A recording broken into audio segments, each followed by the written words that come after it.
Hello વિદ્યાર્થી મિત્રો, next SPI YouTube ચેનલમાં આપનું સ્વાગત છે. ધોરણ 10ના સામાજિક વિજ્ઞાનની અંદર અત્યાર સુધીમાં 3 પ્રકરણ આપણે ચલાવ્યા. પ્રકરણ નંબર 4 ભારતનો સાહિત્યિક વારસો, પ્રકરણ નંબર 5 ભારતનો વિજ્ઞાન અને ટેકનોલોજીનો વારસો, પ્રકરણ નંબર 15 આર્થિક વિકાસ. આજે આપણે 17મું પ્રકરણ એટલે કે ભારતની આર્થિક સમસ્યા અને પડકારો પૈકી ગરીબી અને બેરોજગાર વિશે માહિતી આપો એનો અભ્યાસ કરવા તરફ આગળ વધી રહ્યા છીએ. તો મિત્રો, 3 પ્રકરણો અત્યાર સુધીમાં આપણા ટોટલ ચાલી ગયા છે અને આ પ્રકરણ નંબર 17 થી સામાજિક વિજ્ઞાનમાં 4થું પ્રકરણ શરૂ કરવા માટે આપણે જઈ રહ્યા છીએ. ભારતની આર્થિક સમસ્યા અને પડકારો. ભારતની આર્થિક સમસ્યા અને પડકારોમાં 2 સમસ્યાઓ વિશેની વાત પાઠની અંદર કરી છે. પ્રથમ સમસ્યા ગરીબી અને બીજી સમસ્યા બેરોજગારી. તો મિત્રો, આપને ખ્યાલ છે કે દેશની અર્થવ્યવસ્થામાં નાના મોટી અનેક સમસ્યાઓ કામ કરતી હોય અથવા ચાલતી હોય. જે સમસ્યાઓ અર્થવ્યવસ્થા સાથે સંબંધિત છે એને આપણે આર્થિક સમસ્યા કીધી, અને જે સમસ્યા સમાજ સાથે સંબંધિત છે, લોકો સાથે સંબંધિત છે, એવી સમસ્યાઓને આપણે સામાજિક સમસ્યાઓ કહીએ. એક્ઝામ્પલ તરીકે આતંકવાદ, એક્ઝામ્પલ તરીકે સાંપ્રદાયિકતા. તો આ બધી સમસ્યાઓ કેવી થઈ છે? તો એ બધી થઈ સામાજિક સમસ્યા. કુરિવાજો અમુક પ્રકારના હોય તો એ બધી થઈ સામાજિક સમસ્યા. પણ ઘણી દેશની અર્થવ્યવસ્થા મતલબ આર્થિક બાબતો સાથે સંકળાયેલી સમસ્યાઓ છે, જેમાં ગરીબી, બેરોજગારી, ભાવ વધારો, કાળું નાણું, સંગ્રહખોરી, આ બધી સમસ્યાઓને તમે આર્થિક સમસ્યાઓ કહી શકો. વધતા ઓછા પ્રમાણમાં આ સમસ્યાઓ, કોઈક સમસ્યા અતિ જટિલ છે અને બહુ વિસ્તૃત સ્વરૂપમાં ફેલાયેલી છે.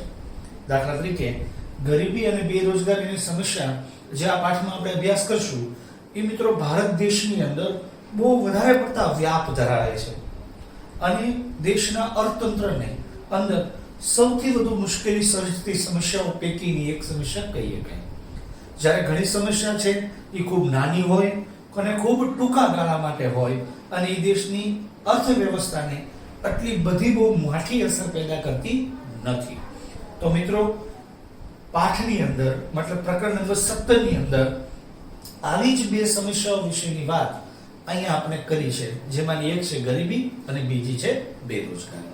મિત્રો, પાઠ જે છે એની અંદર જે 2 મુદ્દાઓ લીધા છે, ગરીબી અને બેરોજગારીના, એ મુદ્દાઓની અંદર આપવામાં આવેલી માહિતી ખૂબ વિસ્તૃત છે.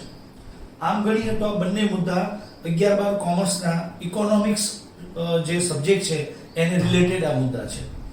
મોટા ભાગે 11-12 કોમર્સની અંદર ઇકોનોમિક્સ જે સબ્જેક્ટ ભણે છે એની અંદર આ 2 પાઠ જે છે એ આપવામાં આવેલા છે. 12મા ધોરણની અંદર બંને પાઠો આપ્યા છે. એટલી માહિતી અહીંયા નથી આપી, પણ જે રીતે 12 કોમર્સની અંદર એ મુદ્દાને સમજાવ્યા છે એવી જ રીતે અને એવી જ સમજણ સાથે ધોરણ 10માં પણ રજૂ કરવામાં આવ્યા છે. તો ધોરણ 10માના વિદ્યાર્થીઓ માટે થોડો પાઠ જે છે એ તમને ટફ પડે. બીજું મિત્રો, પાઠની જે લંબાઈ છે, પાઠ ઘણો વિસ્તૃત છે, બહુ મોટો છે, કારણ કે એક સાથે 2 સમસ્યાઓને એક પાઠમાં આવરી લીધી છે. એક સમસ્યા પહેલી એને ગરીબી લીધી છે, જેની અંદર મિત્રો નાના નાના અનેક પોઈન્ટનો અભ્યાસ આપ્યો છે. દાખલા તરીકે ગરીબીનો અર્થ સમજાવો. ત્યાર પછી જોઈએ તો ગરીબી રેખા એટલે શું, ગરીબી રેખા એટલે શું, મતલબ ગરીબી રેખા કોને કેવી, એના વિશે માહિતી આપી. ત્યાર પછી મિત્રો ગરીબી માપન જે છે, માપનની જે પદ્ધતિ છે એના વિશે માહિતી જે છે એ પાઠની અંદર આપવામાં આવી છે. ત્યાર પછી આપ્યું છે ભારતની અંદર ગરીબીનું પ્રમાણ. ભારતમાં ગરીબીનું પ્રમાણ મતલબ જુદા જુદા સમયે ભારતની અંદર ગરીબી કેટલી છે એના વિશેની માહિતી આપી છે. ત્યાર પછી ગરીબી ઉદ્ભવવાના કારણો આપ્યા છે. ઉદ્ભવવાના કારણો જે છે એ મિત્રો સમજાવવામાં આવ્યા છે. ત્યાર પછી દેશની અંદર ગરીબી ઉદ્ભવવાના કારણો આપ્યા બાદ આ ગરીબીને દૂર કરવા માટે સરકારે કેવા પ્રકારની વ્યૂહરચના ઘડી છે, સરકારે કેવા કેવા પ્રકારના પગલાઓ ભર્યા છે એની વિશેની માહિતીઓ આપી છે. તો સરકાર દ્વારા ઘડવામાં આવેલી વ્યૂહરચના જે ગરીબી દૂર કરવા માટેની કામગીરી છે, અને ત્યાર પછી ગરીબી નિર્મૂલન કાર્યક્રમ વિશેની માહિતી આપી છે. ગરીબી નાબૂદ કરવા માટેની કાર્યક્રમો, તો ગરીબી નિર્મૂલન કાર્યક્રમ વિશેની માહિતી જે છે એ પાઠની અંદર આપી છે. તો મિત્રો ગરીબીને રિલેટેડ આટલા ટોપિક છે. તો પાઠનો મોટો ભાગ ગરીબી સાથે સંકળાયેલો અથવા જોડાયેલો છે. ત્યાર પછી મિત્રો બેરોજગારીની બાબતમાં, તો કે બેરોજગારીનો અર્થ આપ્યો છે. ત્યાર પછી બેરોજગારીના પ્રકારો આપ્યા છે. બેરોજગારીના પ્રકારો આપણે એને સ્વરૂપ પણ કહી શકીએ કે કયા કયા પ્રકારની ભારતમાં બેરોજગારી છે એના વિશે માહિતી આપી છે. ત્યાર પછી ભારતમાં બેરોજગારીના પ્રમાણ વિશે વાત કરીએ. ભારતમાં બેરોજગારી ના પ્રમાણ વિશે માહિતી મિત્રો આપવામાં આવેલી છે કે ભારતની અંદર બેરોજગારી કેટલી છે, જોતા સમયે કેવા પ્રકારે હતી. બેરોજગારી ઘટાડવાના ઉપાયો આપ્યા છે.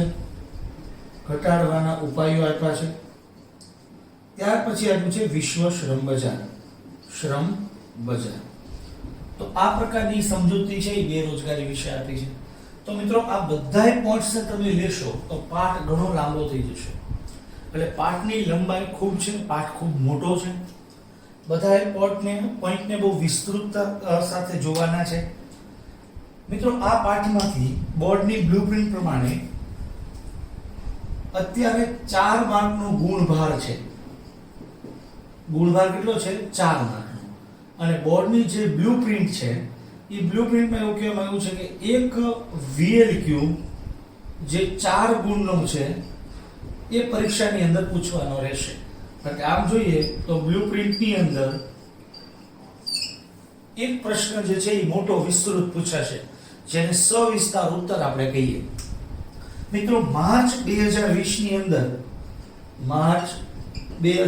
ની અંદર જે બોર્ડ પેપર લેવામાં આવ્યું એ બોર્ડ પેપરની અંદર પણ આ VLQ પૂછવામાં આવેલો છે.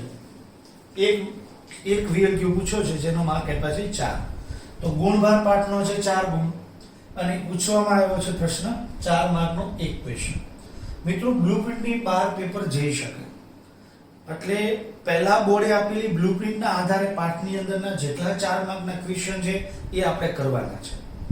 પછી બ્લુપ્રિન્ટની બહાર જઈને પાઠને અભ્યાસ કરવાનો છે, જેની અંદર 2 માર્કના ક્વેશ્ચન, 3 માર્કના ક્વેશ્ચન, 1 માર્કના ક્વેશ્ચન, આ બધા પ્રકારના પ્રશ્નો ઉપર આપણે પછી નજર ફેરવવાની છે.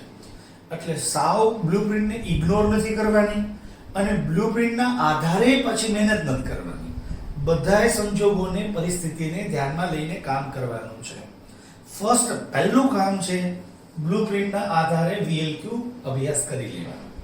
એકવાર બધાય VLQ નો અભ્યાસ થઈ ગયો ત્યાર પછી આપણે બ્લુપ્રિન્ટની બહાર જઈએ, જેની અંદર MQ, LQ, SQ, 1 માર્કના પ્રશ્ન, 2 માર્કના પ્રશ્ન અને 3 માર્કના પ્રશ્નોનો અભ્યાસ આપણે કરવા આગળ વધશું.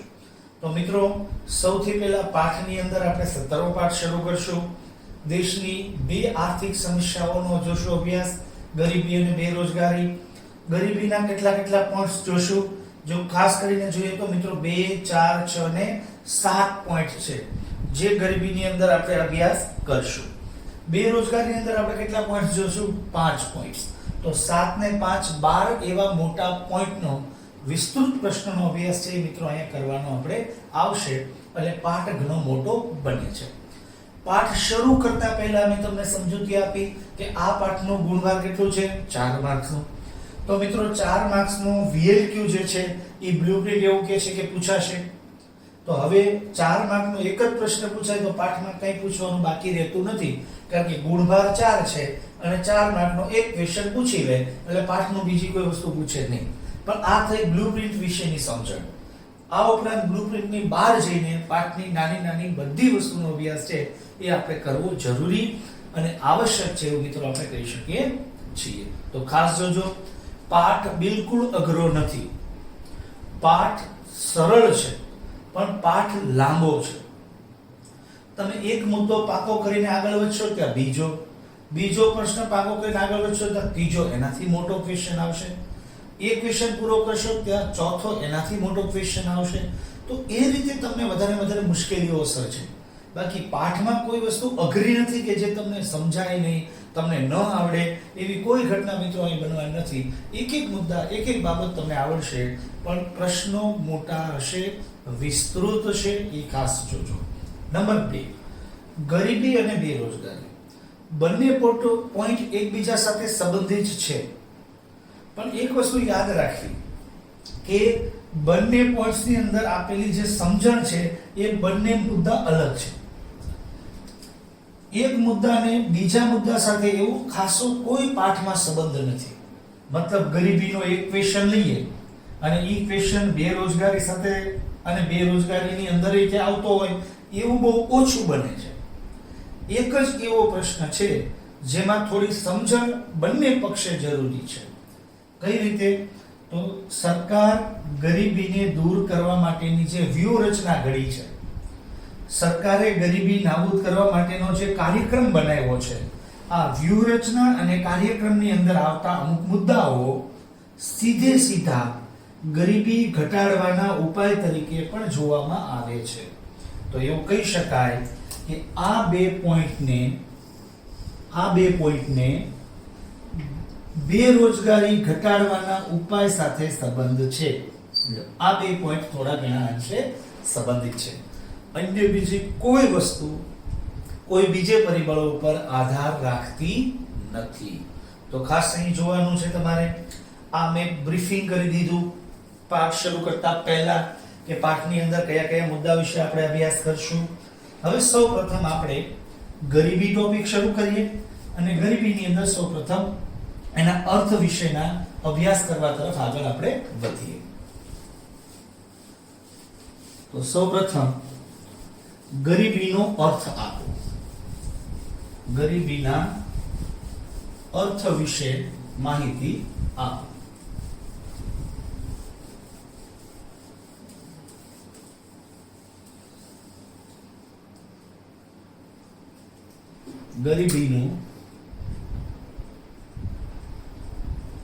ગરીબીનો અર્થ સમજાવો. ગરીબીના અર્થ વિશે માહિતી આપો. મિત્રો, સામાન્ય રીતે જોઈએ તો ગરીબીનો અર્થ કરવામાં 2 થી 3 મુદ્દા અને પોઈન્ટ છે એ ખૂબ અગત્યના છે. એવું કહી શકાય કે કોઈ પણ દેશના સમાજનો બહુ મોટો વર્ગ એની પ્રાથમિક એટલે કે તદ્દન આવશ્યક હોય એવી ચીજ વસ્તુ મેળવવાથી જ્યારે વંચિત રહે ત્યારે એ સમાજના વર્ગને ગરીબ તરીકે ઓળખાવી શકાય છે. તો શબ્દ લખ્યો છે કે બેઝિક, પ્રાથમિક જીવન જીવવા માટે જે આવશ્યક વસ્તુ છે એ પણ જ્યારે કોઈ દેશના નાગરિકને ઉપલબ્ધ થતી ન હોય ત્યારે એ દેશનો નાગરિક ગરીબીની સ્થિતિમાંથી પસાર થઈ રહ્યો છે એવો આપણે શબ્દ વાપરી શકીએ છીએ. તો વ્યાખ્યા લખું છું. સમાજનો મોટો વર્ગ, સમાજનો મોટો વર્ગ જીવનની પ્રાથમિક જરૂરિયાતો જ્યારે ન્યૂનતમ માત્રામાં સંતોષી શકતો નથી ત્યારે તેને ગરીબ કહેવાય છે. આ વ્યાખ્યા કરી છે. હવે એમાં સૌથી પહેલો શબ્દ છે જીવનની પ્રાથમિક જરૂરિયાતો. ત્યારબાદ એ વ્યક્તિ ન્યૂનતમ માત્રામાં પણ સંતોષી શકતો નથી. ન્યૂનતમ માત્રા એટલે ઓછામાં ઓછી માત્રા પણ મેળવી શકતો નથી, સંતોષી શકતો નથી બીજા શબ્દોમાં કહું, ભોગવી શકતો નથી, ભોગવી શકતો નથી. ત્યાર પછી કહું, પ્રાપ્ત કરી શકતો નથી, કરી શકતો નથી. તો આવી પરિસ્થિતિ ધરાવતો વ્યક્તિને ગરીબ તરીકે ઓળખી શકાય છે. પણ આપણી સામે પ્રશ્ન એ આવે કે જીવનની પ્રાથમિક જરૂરિયાતો કઈ કઈ? ઈ પ્રાથમિક જરૂરિયાતો તમને મળે પછી તમારે ઈ શોધવાનું, ન્યૂનતમ માત્રા એટલે કેટલી, ઓછામાં ઓછી માત્રા કેટલી ગણવી, તો એ શોધો. પહેલા જરૂરિયાતો શોધો. ઈ જરૂરિયાતો મળી ગઈ પછી એની ઓછામાં ઓછી માત્રા શોધો, અને ઈ માત્રામાં પણ વ્યક્તિ મેળવી શકતો ન હોય, સંતોષી શકતો ન હોય, ભોગવી શકતો ન હોય, પ્રાપ્ત કરી શકતો ન હોય, તો એ સમાજના વર્ગને ગરીબ કહેવાય છે. એટલે પહેલું કામ છે પ્રાથમિક જરૂરિયાતો કેટલી. હવે મિત્રો, જેમ દેશ બદલે એમ એની પોતાની પ્રાથમિક જરૂરિયાતો પણ બદલતી હોય. બધાય દેશોની એક સરખી પ્રાથમિક જરૂરિયાતો હોય નહીં. આપણે ભારતના સંદર્ભે અભ્યાસ કરીએ છીએ તો ભારતની જે આર્થિક સ્થિતિ છે એના અનુસંધાને ભારતના લોકો પ્રાથમિક જરૂરિયાત કોને માને છે, મતલબ કે જીવન જીવવા માટે તદ્દન આવશ્યક હોય એવી વસ્તુ કઈ ભારતની અંદર, તો કે 5 વસ્તુ છે મિત્રો. પહેલું આવે ખોરાક. વ્યક્તિએ જીવનને ટકાવી રાખવા માટે ખોરાક જોઈએ. પછી આવે છે મિત્રો રહેઠાણ, એટલે બીજા શબ્દોમાં કહું તો કે આવાસ, રહેવા માટેની જગ્યા. રહેઠાણ, ત્યાર પછી ખોરાક, ત્યાર પછી મતલબ કપડા. ત્રીજું પરિબળ મિત્રો, ચોથું પરિબળ શિક્ષણ, અને પાંચમું પરિબળ આવે છે આરોગ્ય. જો ભારતની અંદર આ 5 પરિબળોને પ્રાથમિક જરૂરિયાત કહેવામાં આવે. વ્યક્તિને જીવનને ટકાવી રાખવા માટે તદ્દન આવશ્યક હોય એવી બેઝિક આવી 5 રિક્વાયરમેન્ટ છે જે જીવન જીવવા માટે જોઈએ. તો પ્રાથમિક જરૂરિયાત થઈ 5: ખોરાક, રહેઠાણ, કપડા, શિક્ષણ અને આરોગ્ય. આ 5 જરૂરિયાતો ઓછામાં ઓછી માત્રામાં સંતોષી ન શકે એ ગરીબ કહેવાય. રિપીટ બોલું, સાંભળજો. ભારતની અંદર આ 5 જરૂરિયાતો ઓછામાં ઓછી માત્રામાં ભોગવી ન શકે, ઓછામાં ઓછી માત્રામાં સંતોષી ન શકે, આ 5 જરૂરિયાતો ઓછામાં ઓછી માત્રામાં પ્રાપ્ત કરી ન શકે, તો એને ગરીબ તરીકે ઓળખી શકીએ છીએ, અથવા એને ગરીબ કહેવાય છે. આ પરિસ્થિતિમાં જે વ્યક્તિ જીવતો હોય એ દારૂણ શબ્દ, એની માટે દારૂણ શબ્દ હતો, દારૂણ એટલે ગરીબ, તો એને ગરીબ ગણાવી શકીએ છીએ અથવા કહી શકીએ છીએ. હવે આપણી સામે પ્રશ્ન એ આવે કે ન્યૂનતમ માત્રા એટલે કેટલી, ઓછામાં ઓછી એટલે કેટલી? તો મિત્રો, એની માટે આપણે જોવું પડે દેશની અંદર ગરીબી રેખાના ખ્યાલને સમજવા માટે. તો ત્યાર પછીનો આપણો પોઈન્ટ આવે છે કે ગરીબી રેખા વિશે સમજણ આપો, ગરીબી રેખા વિશે માહિતી આપો. આ ફક્ત ડેફિનેશન થઈ, વ્યાખ્યા થઈ. તમે યાદ રાખજો, હું રિપીટ કહું છું કે દરેક દેશોમાં પ્રાથમિક જરૂરિયાતો અલગ અલગ હોય. ભારતના અર્થવ્યવસ્થામાં ભારત દેશના લોકોની આર્થિક સ્થિતિને ધ્યાનમાં લઈને, ભારત દેશની આવકને ધ્યાનમાં લઈને, દેશની અર્થવ્યવસ્થાને ધ્યાનમાં લઈને આ 5 રિક્વાયરમેન્ટ, જરૂરિયાતો એ પ્રાથમિક ગણી છે.